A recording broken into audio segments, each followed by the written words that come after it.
আমার মায়ের এক চোখ নষ্ট। তার ব্যাপারে এটাই ছিল আমার অস্বস্তির প্রধান কারণ। তিনি আমার সাথে থাকলে সবাই জানতে চাইতো তিনি আমার মা কিনা। তখন আমার এত লজ্জা লাগতো যে কি উত্তর দেব বুঝতে পারতাম না। সংসার চালানোর জন্য মাকে একটি প্রাথমিক স্কুলে রান্না করতে হতো। একদিন শিক্ষকদের কাছে থেকে আমার লেখাপড়ার খোঁজখবর নেওয়ার জন্য তিনি ক্লাসে আসেন। যখন তিনি স্যারের সাথে কথা বলছিলেন, লজ্জায় আমার মাথা নত হয়ে যাচ্ছিল। মনে মনে তাকে গালমন্দ করছিলাম আর অভিশাপ দিচ্ছিলাম। পরদিন স্কুলে গেলে আমার এক সহপাঠী এসে বলল, গতকাল এক চোখ কানা যে মহিলা বাবুর্চি এসেছিল সে কি তোর মা? এ কথা শুনে লজ্জায় আমি মরেই যাচ্ছিলাম। মেজাজ খারাপ করে বাড়ি ফিরে মাকে বললাম, তুমি নিজের এই বিদঘুটের চেহারা দেখিয়ে আমাকে সবার সামনে অপদস্থ করেছ। দয়া করে জাহান্নামে গিয়ে আমাকে মুক্তি দাও।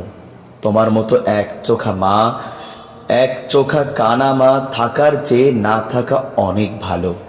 সেদিন তাকে অনেক অপমান করেছিলাম, কিন্তু তিনি একটি কথারও জবাব দেননি। চুপ করে দাঁড়িয়ে শুনছিলেন আমার কথাগুলো। আমার কথা শেষ হলে তিনি খুব নম্রভাবে আমার সামনে থেকে চলে যান। এরকম উদ্ধত আচরণের জন্য সেদিন আমি অনুতপ্ত হইনি। কেন জানি তাকে দেখলেই আমার বিরক্তি লাগতো। আমার কথায় সে আঘাত পেল কিনা তা কখনো ভেবে দেখার ইচ্ছেও আমার হয়নি। আমি শুধু নিজের কথায় চিন্তা করতাম। ভাবতাম পড়ালেখা শেষ করে একটা চাকরি পেলে তাকে ফেলে দূরে কোথাও চলে যাব। নিজে একা একা অনেক সুখে শান্তিতে থাকব। কিন্তু এত অপমানের পরও মা সব সময় আমাকে নিয়ে এবং আমার পড়াশোনা নিয়ে চিন্তা করতেন। কঠোর পরিশ্রম করে একটা পর্যায়ে উচ্চ মাধ্যমিক পরীক্ষায় আমি প্রথম স্থান অর্জন করি। সিঙ্গাপুরের একটি বিশ্ববিদ্যালয়ে পড়াশোনার জন্য বৃত্তিও পেয়ে যাই। সেখান থেকে পড়াশোনা শেষ করে কয়েক বছর পর আবার দেশে ফিরে আসি। ভালো একটা চাকুরি পাই, বিয়ে করি আর বিশাল একটি বাড়ি কিনে সেখানে সুখে শান্তিতে জীবন কাটাচ্ছিলাম। মায়ের কথা কখনো চিন্তাও করিনি। তাছাড়া তাকে দেখারও কোনো ইচ্ছে হয়নি কখনো। আমার স্ত্রী সন্তানদের সাথে দেখা করার জন্য কখনো আসতে বলিনি তাকে। এমনকি আমার সন্তানরা জানতও না যে তাদের দাদি জীবিত আছেন। আমার মাও অনেকদিন আমার সাথে দেখা সাক্ষাৎ করার চেষ্টা করেননি। সম্ভবত তিনি বুঝতে পেরেছিলেন যে আমি তাকে ঘৃণা করি, তাকে মোটেও পছন্দ করি না। কিন্তু মায়ের মনে সবসময় সন্তানের জন্য একটা টান থাকে। একদিন ঠিকানা জোগাড় করে তিনি ঠিকই আমার বাড়িতে চলে এলেন। বাড়ির দরজায় আসা মাত্র আমার সন্তানরা আমার অন্ধ মাকে দেখে হাসতে শুরু করলো। আমি বেরিয়ে তাকে দেখতে পেয়ে খুব অপমান করলাম। বললাম, কি আশ্চর্য, তুমি আমার বাড়ি পর্যন্ত চলে এসেছ। সারা জীবন তোমার জন্য আমি লাঞ্ছিত হয়েছি, অপমান সহ্য করেছি।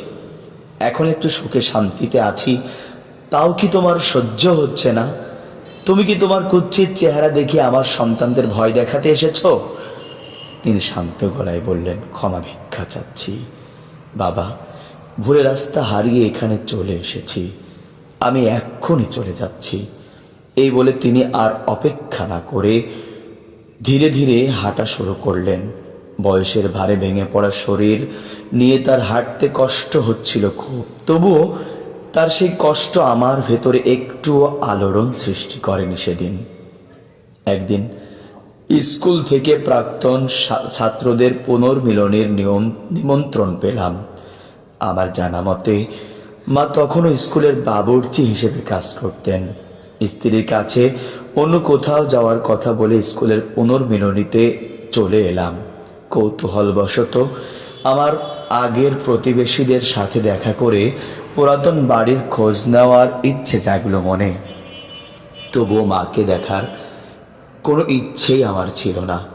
বাড়ি গিয়ে যখন প্রতিবেশীদের মুখে শুনলাম মা মারা গেছেন, আমি মোটেও দুঃখিত হইনি, এক ফোঁটা চোখের পানিও পড়েনি আমার। এক প্রতিবেশী এসে বলল, মা নাকি মারা যাবার আগে আমার জন্য একটা চিঠি রেখে গেছেন। প্রতিবেশী আমার হাতে চিঠিটা দিলে আমার খুলে পড়ার কোনো ইচ্ছেই যাচ্ছিল না। কিন্তু কি আর লিখবে বুড়িটা? সম্ভবত আমাকে আচ্ছা মতো অভিশাপ দিয়েছে। কিন্তু কি মনে করে যেন চিঠিটা খুলে ফেললাম এবং পড়তেও শুরু করলাম। প্রিয় পুত্র, আমি মন থেকে চাইতাম তুমি পড়ালেখা শিখে অনেক বড় হও, সমাজে প্রতিষ্ঠিত হও। আজ তুমি সচ্ছল মানুষ হিসেবে প্রতিষ্ঠিত হয়েছ। অনেক দিন ধরে তোমাকে দেখার ইচ্ছা হচ্ছিল, তাই সেদিন কিছু না জানিয়েই তোমার বাড়ি গিয়ে উপস্থিত হয়েছি। তোমার সন্তানদের ভয় দেখানোর জন্য আমি দুঃখিত। আমি বুঝে উঠতে পারিনি এমন অন্যায় কাজ করায় নিজেকে অনেক তিরস্কার করেছি আমি। তুমি পুনর্মিলনী অনুষ্ঠানে আসবে শুনে খুবই খুশি হয়েছি। ভাবছিলাম তোমাকে এক নজর দেখতে পাবো, কিন্তু পরে মনে হলো স্কুলে যাওয়া উচিত হবে না, কারণ আমি চাই না আমার জন্য আর কখনো তুমি মানুষের সামনে বিব্রত হও। এদিকে বিছানা থেকে ওঠার মতো শক্তিও আমার নেই। এতটা বছর একটি কথা আমি নিজের মধ্যেই চেপে রেখেছিলাম। আজ তোমাকে সেই গোপন কথাটি বলছি। ছোটবেলায় তোমার একটি দুর্ঘটনা ঘটে। সেই দুর্ঘটনায় তোমার একটি চোখ নষ্ট হয়ে যায়। বাবা আমার, ছেলের এক চোখ নষ্ট হওয়া সহ্য করা পৃথিবীর কোনো মায়ের পক্ষেই সম্ভব নয়।